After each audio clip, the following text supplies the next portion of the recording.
characterization of methanol catalysts. Thank you, Bert, for the invitation. Thank you for the invitation to speak. I will discuss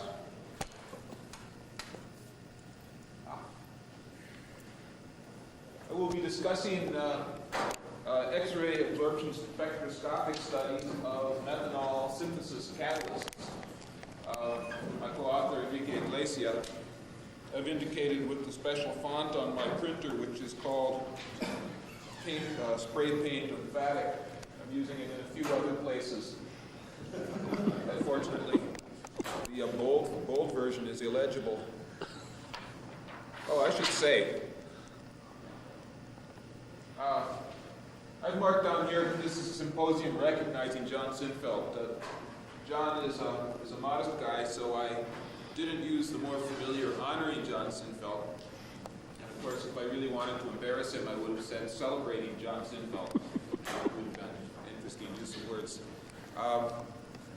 John's impact on my career, well, I started as a postdoc at Exxon Corporate Research, and after the accepted 2-year tenure, I was assured by management that there was no possibility whatever that I would become a regular employee. Nevertheless, I was invited to interview around the company at the different divisions, which was a little silly because I'd been working with these people for 2 years. Nevertheless, I was invited to make this interview trip, and John, and with full and complete knowledge that there was no possibility whatever that I would be hired.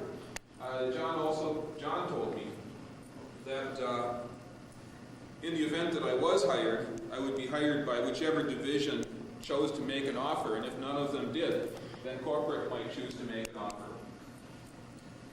Carrying that information, I went around and virtually scuttled the interviews with the rest of the company by insisting on prerogatives that would be impossible to grant, such as permission to publish 80% of everything I did. A goal which would never be realized because I write far too slowly. I think it's a aspect of the tenacity that we heard about. It is preserving the group of people that you work with. It certainly is a strategy that will raise the productivity of someone, not very widely recognized. I don't know what impact this had on John's career, but but it was good for me. All right, methanol synthesis. It's funny to give a talk which is about a specific technique directed to a specific catalyst system. There's a reason for that, though. There are several reasons. One is that this is an interesting and pertinent catalyst system. Another is that it's complicated and hard to study, and finally, as it happens, X-ray absorption spectroscopy is probably the best way to study it, and has, as I'll say later on, has produced a rather complete and interesting picture of this catalyst system. Methanol was actually made by destructive distillation of wood until the early 20s, or late 20s, I guess. It took about, according to NADA, it took 60 to 100 pounds of wood to produce a single pound of methanol. And of course, the demand for fuel line antifreeze during a single Minnesota winter now would defoliate the entire earth. So around early 20s, this zinc oxide chromia catalyst was developed, operating at 250 to 350 atmospheres and fairly high temperature. Already it was recognized that copper produced a catalyst that would make methanol under milder conditions, but the copper-containing catalyst was intolerant of sulfur, and maybe the technology was not there to strip sulfur down to the necessary low level, so this is the catalyst which was used. Later on, the copper was introduced and became a preferred catalyst. Actually, initially, well, there was a couple of other things that went on. Not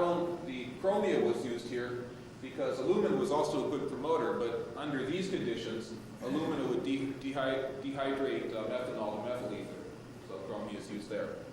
Copper was introduced later on, produced methanol under much milder conditions, and alumina was introduced as a promoter because under these conditions methanol would stay around.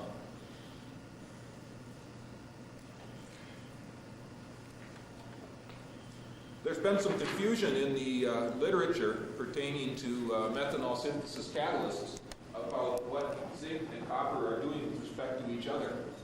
Some of the structural literature on copper zinc catalysts seems to more or less insist on finding a mixed oxide phase and refers in fact to copper zinc catalysts as copper promoted zinc.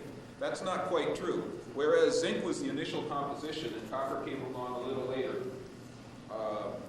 In fact, zinc and copper are quite different catalysts for methanol synthesis. Zinc oxide and copper.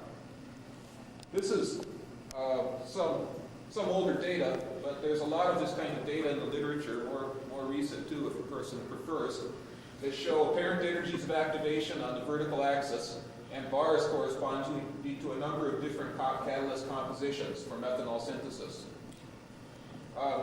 We have a couple of zinc oxide only catalysts over here, zinc from zinc acetate and zinc from a mineral source, smithsonite, which was probably promoted by impurities in the precursor. Then we have a couple of zinc chromia catalysts prepared by different methods. Notice that these are all about 30 kilocalories per mole, and that's also a modern number. Then we have copper on chromia catalyst, no zinc, much lower apparent energy of activation and presumably a much different mechanism. And finally, some zinc oxide, copper chromia catalysts prepared by different methods, and they're all more or less like the copper catalyst, and they're all much more active. The conclusion already would be that that there are zinc oxide catalysts, and then there are zinc oxide promoted copper catalysts, and they are not the same animals.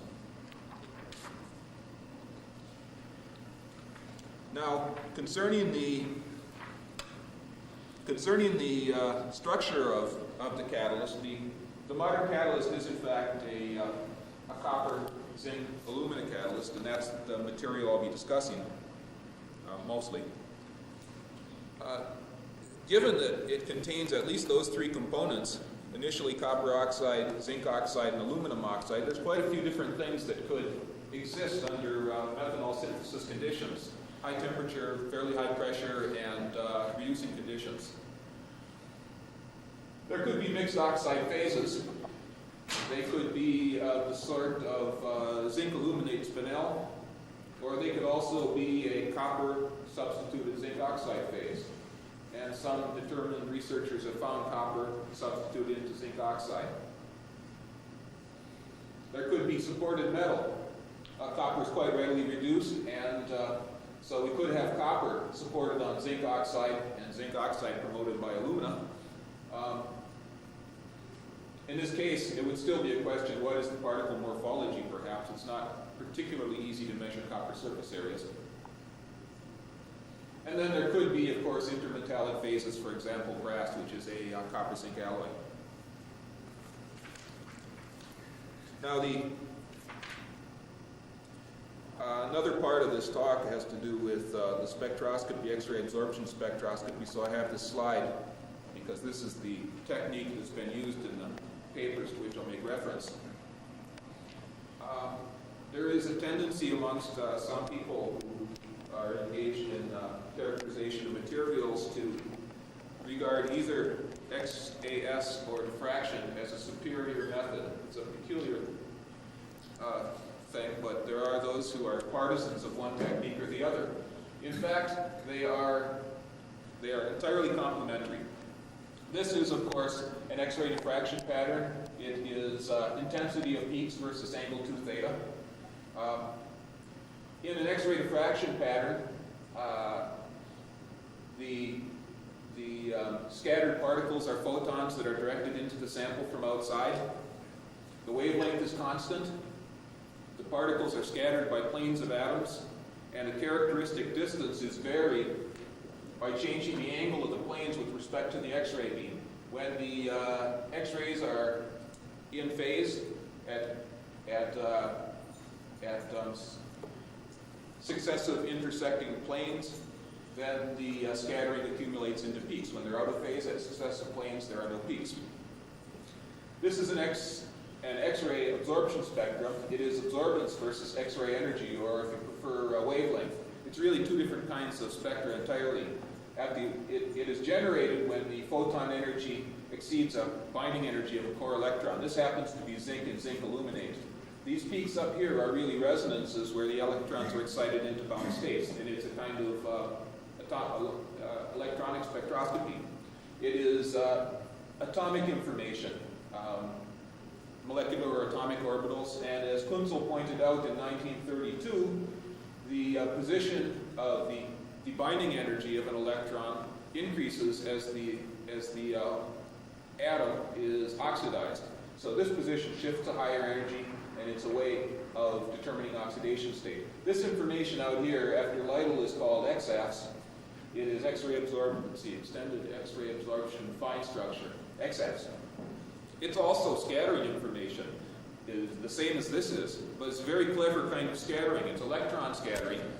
The electron doesn't come from just any place. It comes from the selected atom which emits the photoelectron, and it is scattered only by the environment of this selected kind of atom. Very nice. There's also a characteristic distance. In this case, the kinetic energy of the photoelectron changes. The characteristic length is the wavelength of the photoelectron.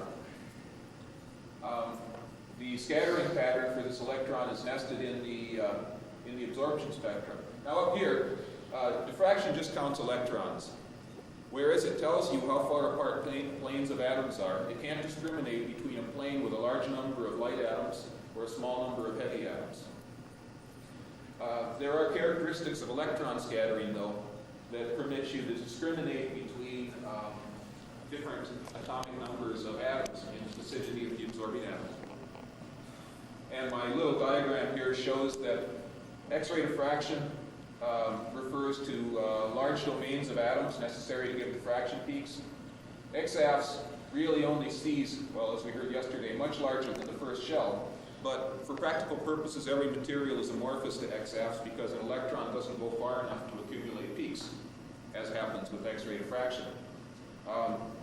There should be another arrow, perhaps, which goes from atom A at the center there out here. This information is atomic. This information is short range.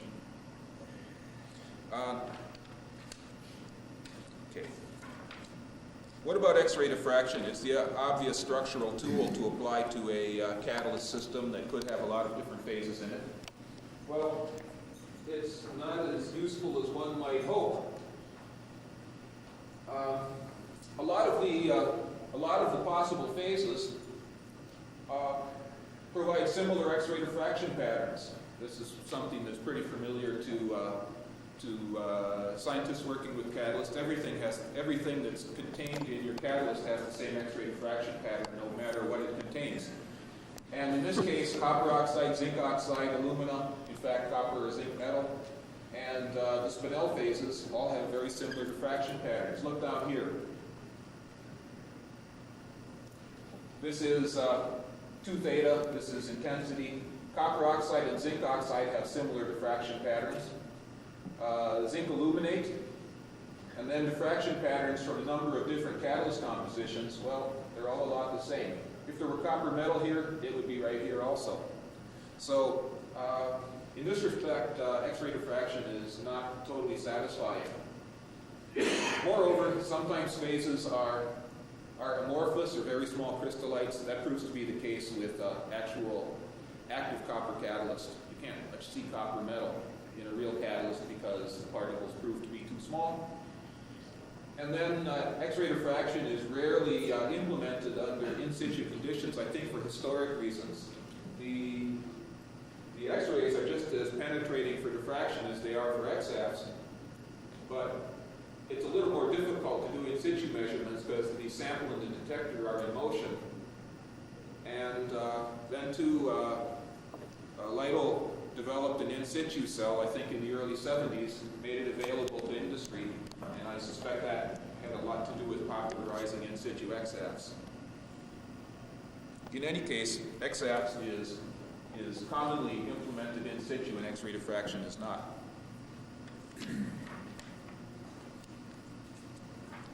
XAS is not God's gift to science,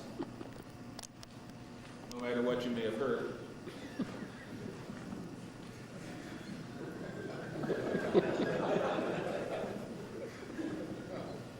It has the advantages that the element specificity, you choose the element that will absorb the photons by choosing the energy range of the spectrum, and that simplifies the problem of analysis when you have aluminum, oxygen, copper, and zinc, for example. Provides a fairly complete picture because there's this atomic-centered information as well as the structural information. It's a little more complete than X-ray diffraction. And then in situ application more commonly implemented. However, a limitation, copper and zinc probably can't be discriminated with good confidence because they're close together in the periodic chart, and the qualities of electron scattering that allow one to discriminate atoms change slowly with atomic number. So copper and zinc are perhaps too close together. Then too, it's no less true with EXAFS than it is with diffraction that the perspective structures are distressingly similar. So the nicest way to analyze EXAFS, which is by inspection, fails because radial distribution functions look a lot the same whether they're generated with diffraction or with a spectroscopy. There's another reason for choosing to work on this, choosing to give a talk on methanol synthesis in XAS. It is to make a mild understatement. Methanol synthesis has been studied often by X-ray absorption spectroscopy. In fact, when I started to develop this talk, I had no idea. In fact, with my probably incomplete survey of the literature, at least 11 groups have published at least 21 papers, which are EXAFS studies of methanol synthesis catalysts. That ought to be enough to form a consensus. Or, in fact, a lack of consensus. I heard a lot about the technique. These included studies of air-exposed catalysts, some in situ studies, quite a few, under H2, CO, maybe CO2, maybe water, or steam. Also, some where the catalyst was prepared and lined out in a reactor, and then in one way or another transferred to an X-ray absorption cell. I'll have something to say about that. The catalysts that I discuss here include copper on silica, an example of a non-interacting support, copper on zinc oxide and chromia, or zinc oxide and alumina.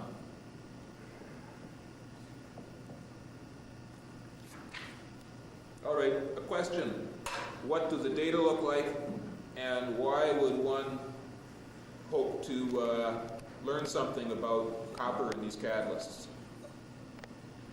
And I guess at this point I'll mention that little attention has been given to the zinc, even though these catalysts frequently consist of 40% copper oxide, 40% zinc oxide, and balance alumina. I think that it's been clear even from diffraction that there's relatively little action around the zinc oxide, and copper has been much less easy to pin down. These are K-edge X-ray absorption spectra from a number of different copper species. That is, this is from excitation of a copper 1s electron. Copper, these are just fingerprints for our purposes. Copper metal, cuprous oxide, cupric hydroxide, and cupric oxide. The point here is that these spectra are quite different. In the event that there was a mixture of these phases, the measured spectrum would be a linear combination of the associated spectra, and the state of the copper could thereby be sorted out.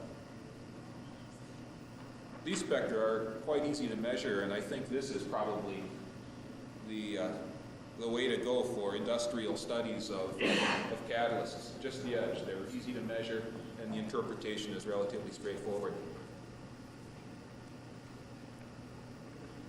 Now, EXAFS, the scattering information, generates a radial distribution function, or a radial structure function, we say, because it's not exactly a radial distribution function. I pointed out that the phases are similar in X-ray diffraction. This is a demonstration that the phases are also similar in EXAFS.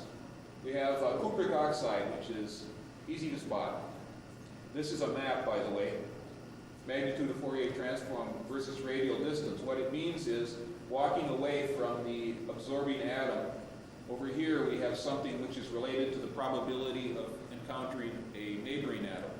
So a peak means a shell of neighbors. The zinc aluminate, cuprous oxide, zinc oxide, these things look a lot the same, and these are all phases that one could find out. Now there's no problem discriminating cuprous oxide from zinc oxide because one would know whether they measured a spectrum from copper or from zinc. But zinc aluminate and zinc oxide, for example, are a little harder to discriminate and require actually the use of the absorption edge, which is different. And then we have copper metal and zinc metal down here. So that's what the raw data are likely to look like. Some data of our own that were generated back at corporate research at Exxon a few years ago. This is an example of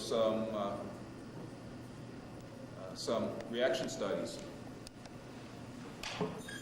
CO or CO2 hydrogenation over copper silica catalyst exhibit long activation times that suggest catalyst evolution. And this looked like a great thing to study with EXAFS because the time scale of these induction times is fairly long. You see down here 40 hours and over here turnover frequency. This time scale is long compared to the time required to measure a spectrum, and we anticipated that we could observe these interesting changes in the catalyst.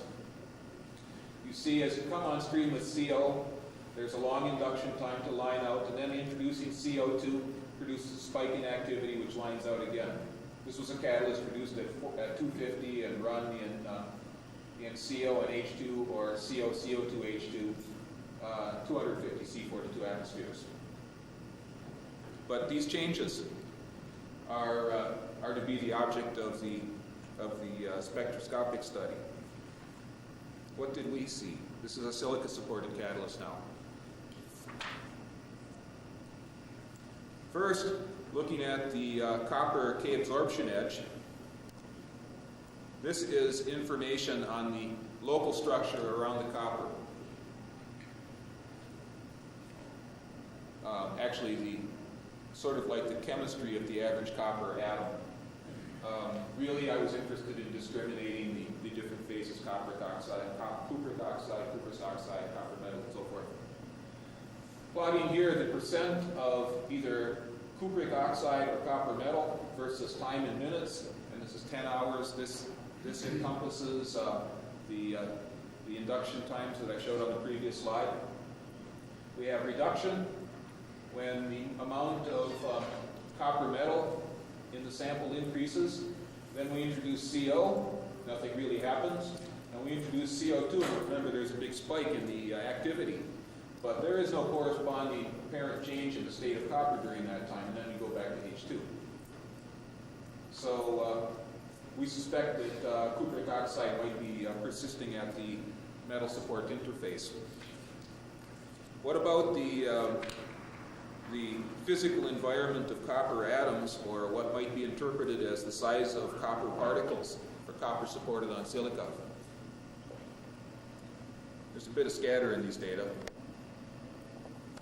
but they don't interfere with the conclusion. Again, now we have a number of copper or oxygen neighbors surrounding an average copper atom. Have a reduction period during which the number of copper neighbors in a copper atom increases, corresponding to the formation of copper clusters or copper particles. And then we have a period, again, about 10 hours is CO, and at this point introducing CO2 corresponding to a big spike in the activity. And there is clearly no corresponding spike in the physical state of the copper in the catalyst. The conclusion here is that on this catalyst, there is probably no physical change in the state of the copper corresponding to the induction time, and that induction time probably corresponds to some accumulation of intermediates on the support surface, for example. What about all of the other stuff that's been done? What do the other people find? Here is a selection. This is from 85 up to 89. People find, they exclude copper 1 and find copper metal and a little cupric oxide.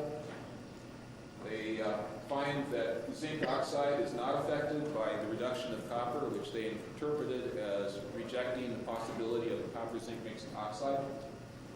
And then there are some studies, quite a number actually, that find a mixture of oxidized copper phases, invariably accompanied by an experimental section that has the words, care was taken to exclude exposure to oxygen. And these are not in situ studies. These are ex situ studies that took care but did not successfully exclude exposure to oxygen.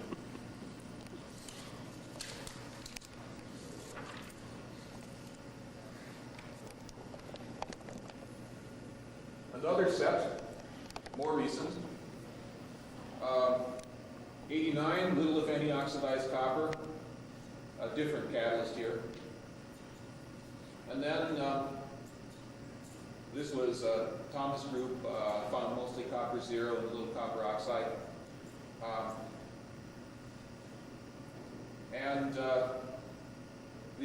I think the best and most complete work in the field here has been done by this group from Topso, but very nice work.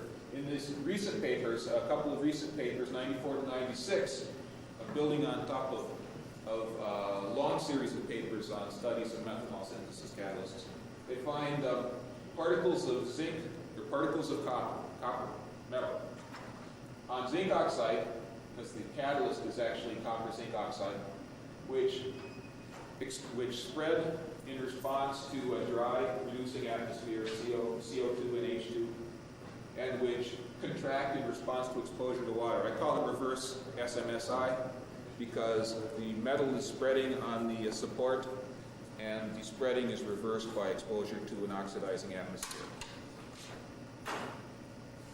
Very nice work that I think will stand as maybe less than a definitive work, but it's going to be the work that people will have to challenge if they have different conclusions.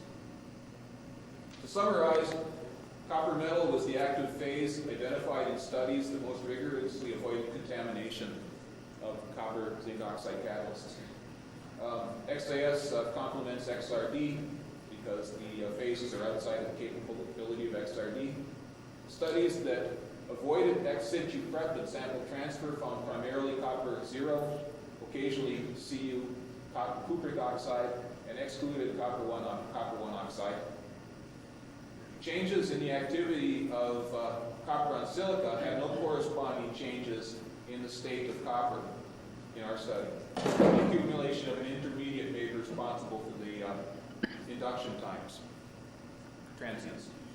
And finally, confusion has been engendered, in my opinion, by a misunderstanding of the catalyst system, the role of zinc and the role of copper and how these two got together in the first place, and by misuse of the term in situ.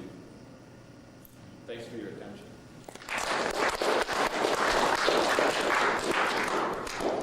We have time for a question or two. There is any.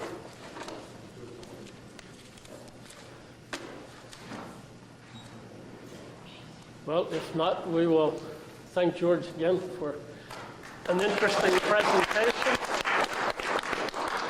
And the next presentation will be on sulfated zirconia by Pat Dooley.